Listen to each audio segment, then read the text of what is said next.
Hey, look, we have 6 people in here already. That's fantastic. Yeah. Give me one more second here. I'm trying to fix my sound.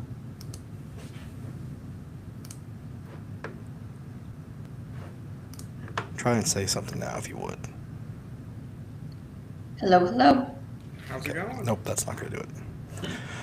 All right, no worries.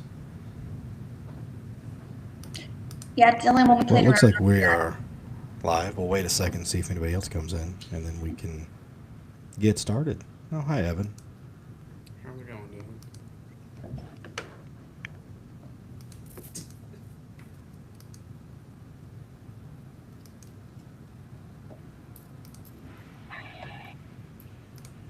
And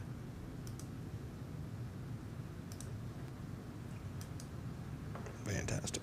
That is cool. Not really. All right. Well, I guess we can get going. Jennifer, if you're ready, we'll Perfect. let you do your presentation here and go from there. Perfect. I noticed that the photo covers up a little bit, and I'm, for some reason, echoing a little bit on my end. I don't know if you can hear that. Better? Should be better now. Okay, thanks. So I'm going to go ahead and turn the camera off and share the screen so that you guys can actually see the slides without my head bobbing around there. So here we go.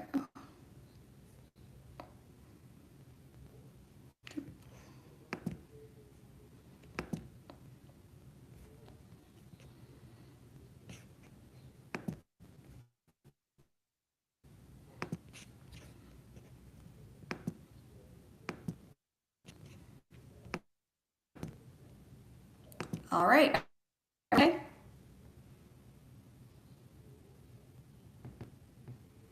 Alrighty.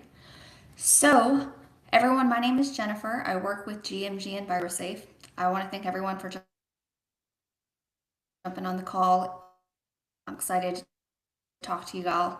And because of GMG's relationship with Kentucky, how to navigate an OSHA inspection. And I know that OSHA and EPA is just super fun to talk about, but you're going to get a lot of industry insight and knowledge.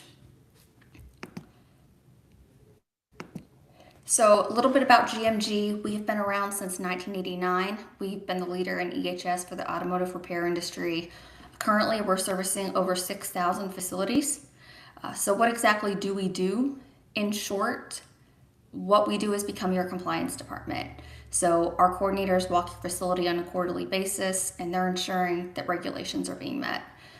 They also support businesses with annual training, so right to know training, software, permitting assistance, and just policies and procedures, so written plans that protect both the business and your employees. So when you need us, we're there. So we help our clients navigate anything compliance related at a national, state, and all the way down to a local level. And over the years, we've helped our customers save thousands of dollars, prevented thousands of injuries by having this proactive approach. So who do we service? We service single operated locations. We service locations that have over 1,000 locations nationwide, but regardless, we are an extension of your business. So as far as what we're going to talk about today, just to give you an idea, we're going to talk about what prompts an inspection. So why is the inspector out there? What are they looking for? Then how can you prepare for an inspection? We'll also look at steps that you can take today to protect the business, and then look at what to do if an inspector comes out, and should there be a citation, knock on wood, how you're going to respond to that. And we're also going to look at some common citations for your industry. I love this part. It's my favorite part because you're likely going to walk out into your facility afterwards and see all these little errors that you can fix and mitigate your risk. So first, what prompts an inspection? First is going to be imminent danger. So this is before something bad happens. This would be after a large spill. It's also with industries that have a lot of hazards and chemicals like ours. And second, you're going to see this is after a fatality, after a catastrophe, after a death. They're just following up to see what went wrong. Next, this is a common one we all are familiar with a complaint, a disgruntled employee. It could also be somebody in the community. If they're smelling something different, I have had that happen several times. And it could be a customer. So if a customer comes into your shop and they're just not familiar with the smells that we are familiar with on a daily basis, they may give OSHA a call or EPA a call. But regardless of who makes this complaint, it is required that they follow up. Next is going to be an emphasis program. So this could be on a specific area. It could be strictly around lifts. So if an inspector comes in, maybe they just want to look at your lift or just want to look at a certain piece or permit that they might be looking into. And then lastly, this would just be a program, just like a routine visit. Some places literally say the OSHA inspector comes out annually, and it's likely because of some license or permit that they have. So here we have what prompts an inspection. So for our industry, ones I see a lot are having that annual training. So that right to know training, which is educating your employees on the hazards in the workplace. That's something that they definitely look into.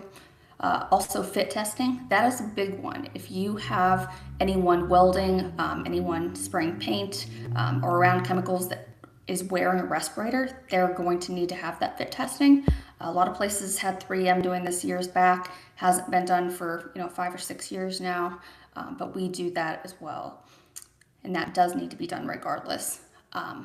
Another one I see is PPE. So not wearing safety glasses is a big one. And lastly, another one I see all the time is just not having secondary labels on chemicals and chemicals kind of sitting around.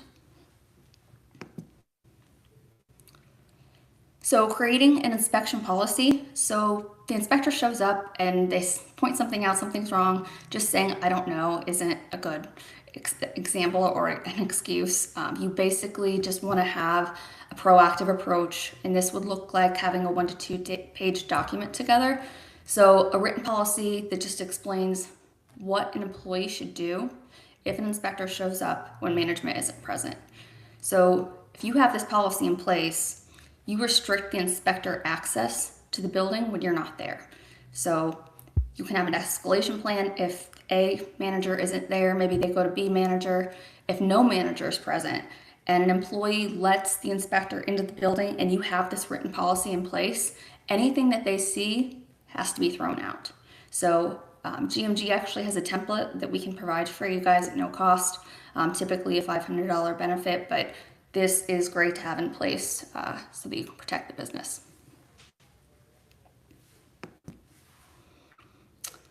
As far as the inspection and your employees' rights, employees really need to understand their rights. If an inspector comes in and they have questions for an employee, your employee needs to know that they're allowed to speak to them. You cannot retaliate against your employees. Your hours are not going to be docked. You're not in fear of losing your job, but you have the right to speak to that inspector. They also need to know that they can have you present, they can have you not present. Again, that's their right. But one thing that they really need to be aware of is if the inspector asks them a question, and let's say day one, Paul comes in, you're going through training, you tell him where he can access the safety data sheets, the SDS sheets, and he's made aware, you've told him probably 3 times now. The inspector asks Paul and he says, I don't know. That can be used as a basis for a citation. So believe it or not, outside of that, they can have legal present. That's an extreme case, but that's all your employees need to know about their rights.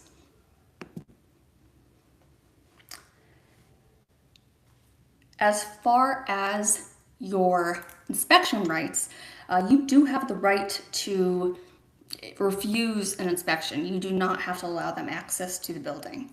That's something you definitely want to keep in mind. But if you do, they're likely just going to go, have an administrative judge sign off, come back. They might come back with more people. They might be a little more hard on you, but you do have that right. Another thing I want to point out is that during this time frame, whenever they're coming through, if it's a really busy day, maybe you are short staffed, maybe you have to go pick up your son from soccer, but that time just does not work. As long as you're respectful and you're communicating, hey, there's nothing going on, you can come back tomorrow, they'll usually be understanding in those circumstances.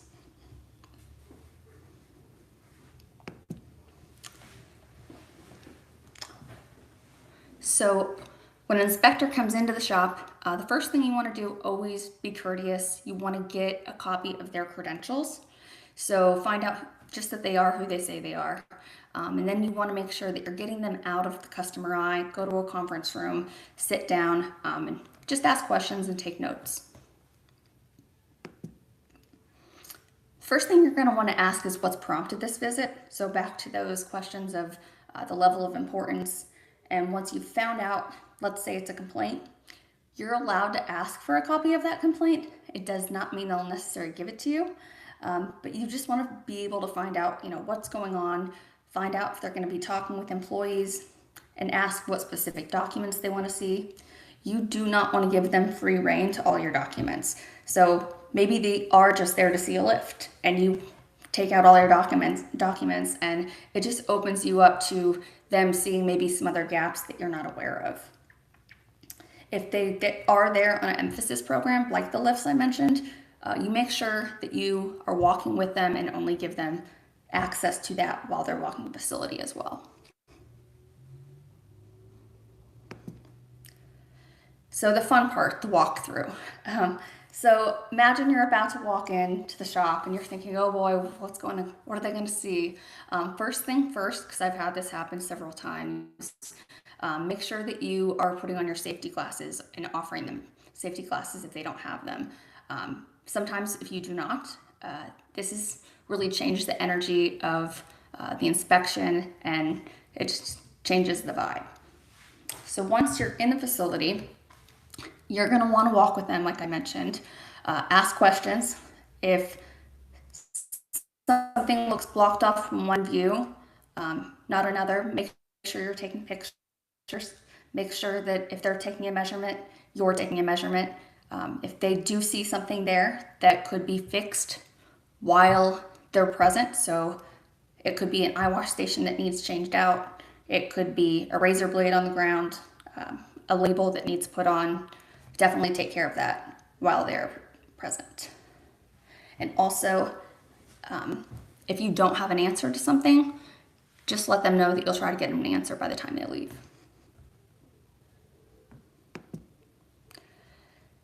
EPA record keeping, you definitely want to have these organized and on hand.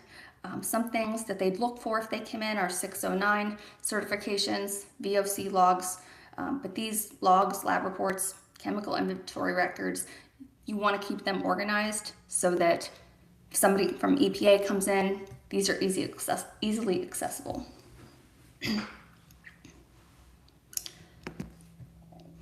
As far as OSHA record keeping, you will need to keep records of OSHA documents as well, and they're going to look for things like your OSHA 300, which you need to have 5 years of.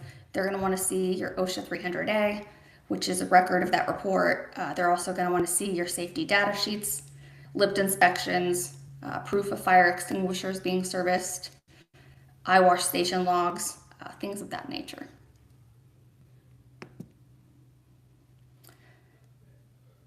As far as training programs, to overwhelm you even more, they're going to want to see documentation that you've provided the employees on this annual training I've already mentioned. So day one, when the employee comes in, first thing you want to do is complete that educational training, have documentation that this training took place. And also note this annual right to know training is annual and does need to be repeated on an annual basis.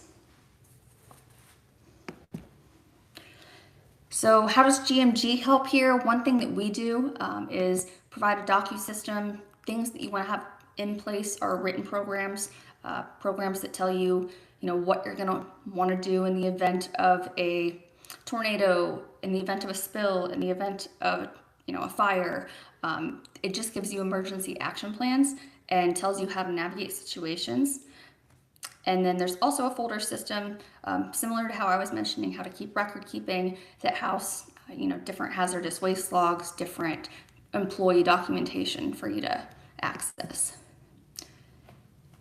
So you've already walked the facility and you don't want them to leave without sitting down with them. You've provided them all the documentation, and what you want to do at this point is just go back, sit down in that meeting room that you originally sat down in, and you're going to ask for a list of hazards, potential citations that they saw. Just get some feedback on issues they saw, and in doing so, remember to be respectful and understand they're just there doing their job. They're not trying to offend you, but you do want to take notes on this conversation. Keep those notes, hold on to them, because they have 6 months to issue a citation. You might think everything went great and Bob, the OSHA inspector, was super friendly and you bonded over, basketball and dogs, and turns out he goes back, talks to his supervisor. That supervisor has the ultimate decision. So again, hang on to those notes.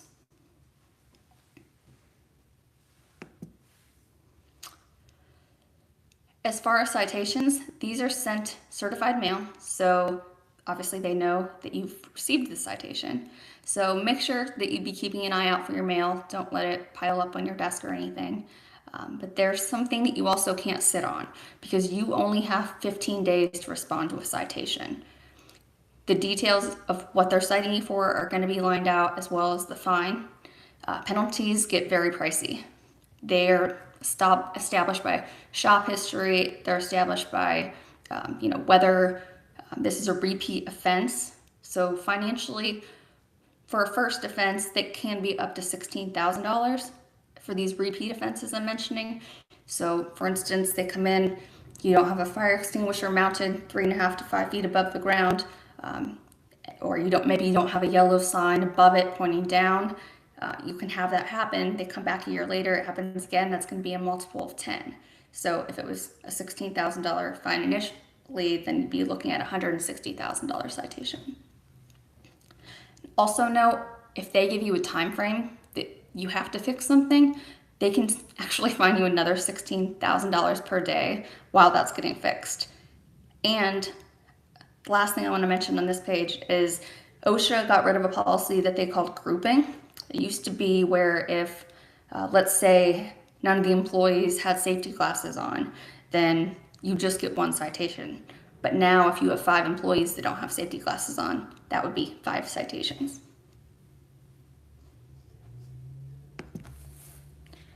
As far as the response to the citation, so what you would be looking at here is within that 15-day working period that you have to decide what you're going to do. Are you just going to pay it, fix the problem? Do you need to send documentation? In some cases, it could be that simple correction, and you pay it. You could disagree with what they're citing you for, and you can request an informal settlement conference, again in that 15-day time frame. If a settlement can't be reached and you believe the citation is not valid, you can always file a notice of contest and proceed to court. Keep in mind this process can be very pricey for both you and OSHA. So whenever possible, the goal is to resolve, obviously try to mediate it, and that is what GMG helps with. That's when people always call us. It happens all the time, and people are very overwhelmed. Their stress level is insane. They are so scared that they're going to have to pay this and have this on their record.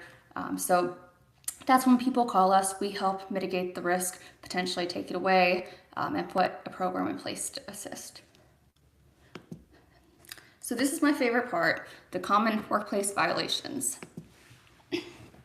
Here is an example that's really kind of silly, because if you have acetylene and oxygen next to each other on a tank, they're allowed to be next to each other. However, if they're not being used, they actually need to be stored 20 feet apart from each other.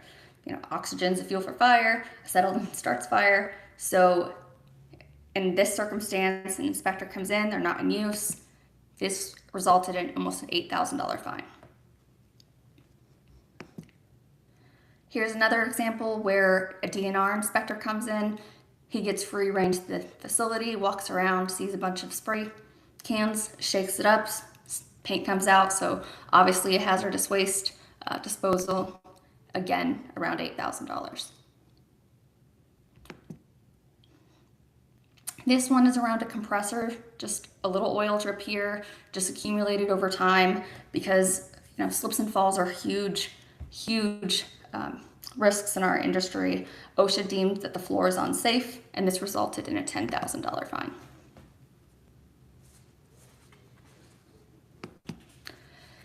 In this circumstance, a facility was just expanding. They went, a simple way. We're just going to run some cords through the wall, just kind of keeping things, I guess electrically, obviously not safe, and this resulted in a $13,000 fine.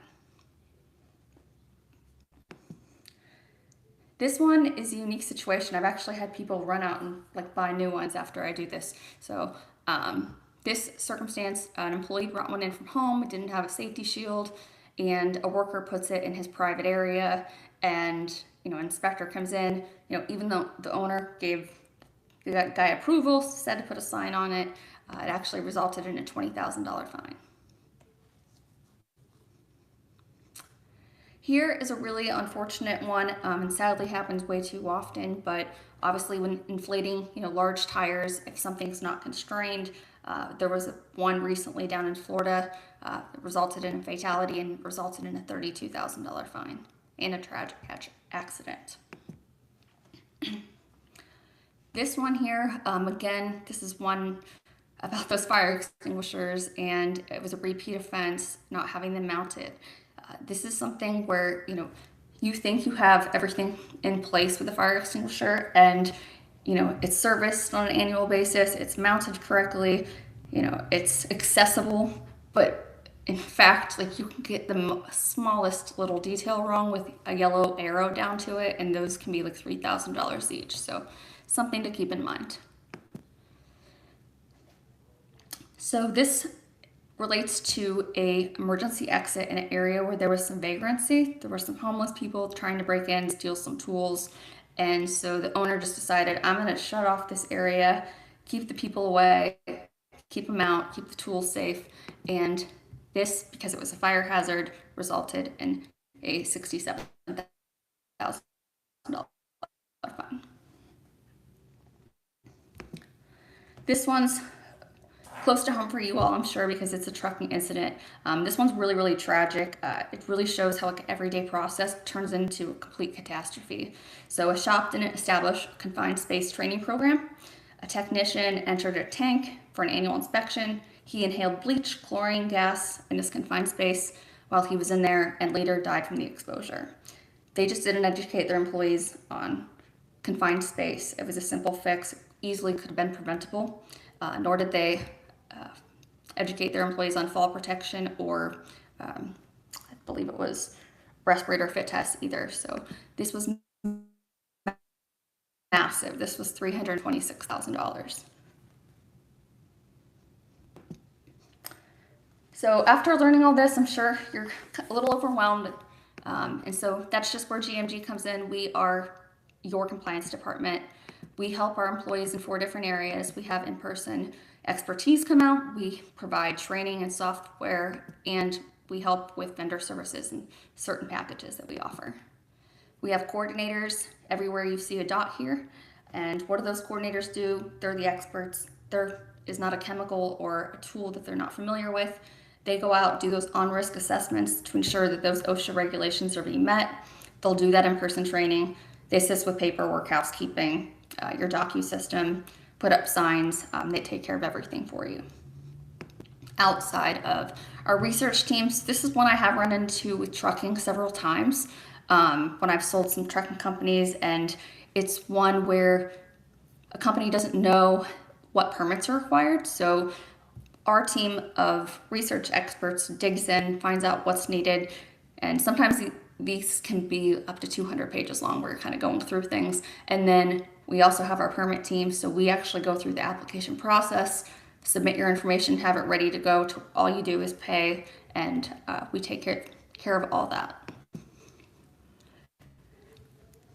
We also provide other training, so heat-related illness, anything electric vehicle, anything monthly safety updates, tire inflation. There's a number of different trainings that we'd offer, and these are in person or online. So looking to our tools and software, so after the coordinators come out, they're going to review some areas of concern. So basically, and I'm going to flip to this next page to give you a better overview of what that upper screen looked like. They're going to give you an assessment score, so it's going to show where you landed on a score from 1 to 100. And if you're in the dark green, you're doing a great job. It's going to show you how many employees have completed the trainings, where things fall in comparison to previous visits or upcoming, what you look like compared to the past. And then also it's going to show you by risk area. So maybe that there's fire safety not being addressed. Maybe there's a certain department. It's going to break that down for you.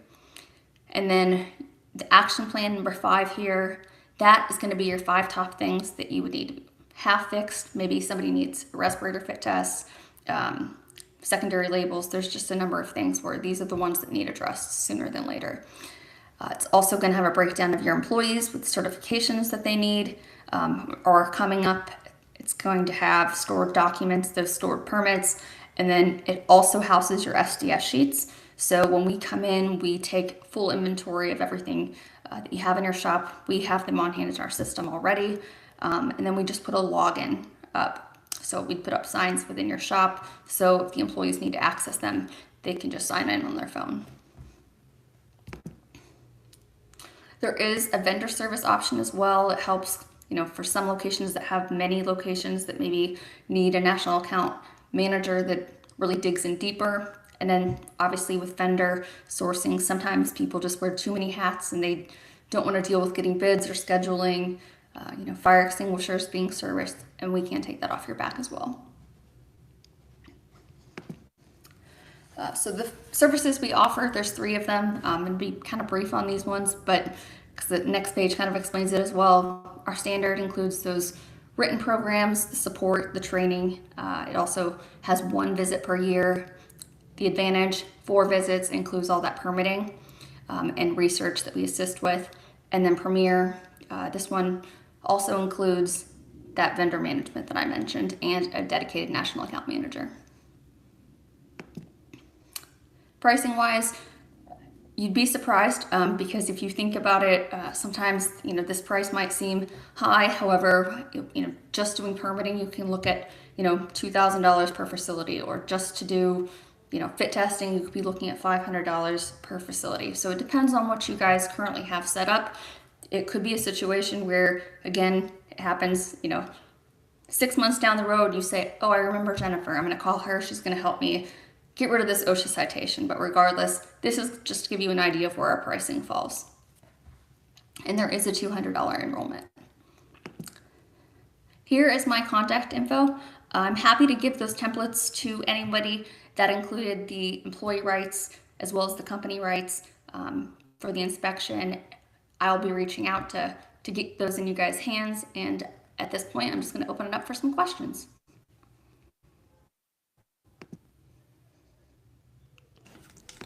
Let's see here. So I don't see any questions in here right this second, but I did want to mention a story that we kind of experienced and see if you kind of seen that same experience. We had this is actually up in Indiana. We had our construction crew replacing a fuel tank, and obviously there's a big hole in the ground, and there was no trenching, no shoring present, but there was nobody in that hole.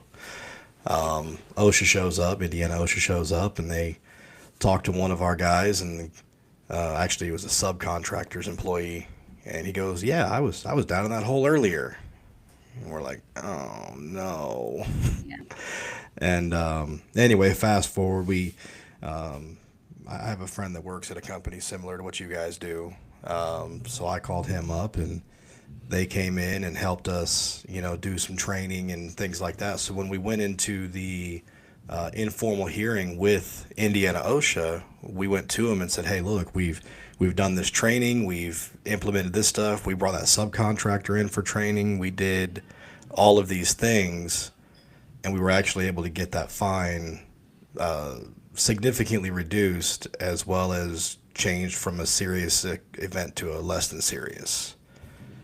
Is that something you would say happens fairly often, where they do that if you show you're trying to fix the problem? I have had that happen. Sometimes people they want to go to court, they want to mitigate it, but yes, I have had situations where as long as you're taking those proactive steps, again, a lot of times people reach out to me when this comes up and it's like, we need help today, we needed help yesterday, because you have those 15 days. As long as you're putting things in place, sometimes we send a letter of intent and we say, we're starting to work with this company, we're helping mitigate this. And so I've had several go away, many go away, actually, whether it's EV, fire-related fit testing, tank services. So yeah, there's a number of different areas that can be mitigated. It really depends on the scenario, though. I would definitely say something that we learned from that is it's always better to get that process in place long before the OSHA guy shows up. Yeah, it's very just anxiety-full. So Yeah. Well, if anybody else has any questions, there's a chat on here. I don't see anybody posting anything right this second. We do appreciate you coming on. yeah, This absolutely. is I'm happy to be here. first one of these we've tried to do, so hopefully we can do more and kind of go from there. Perfect. Rick, Evan, you guys got anything? See if they.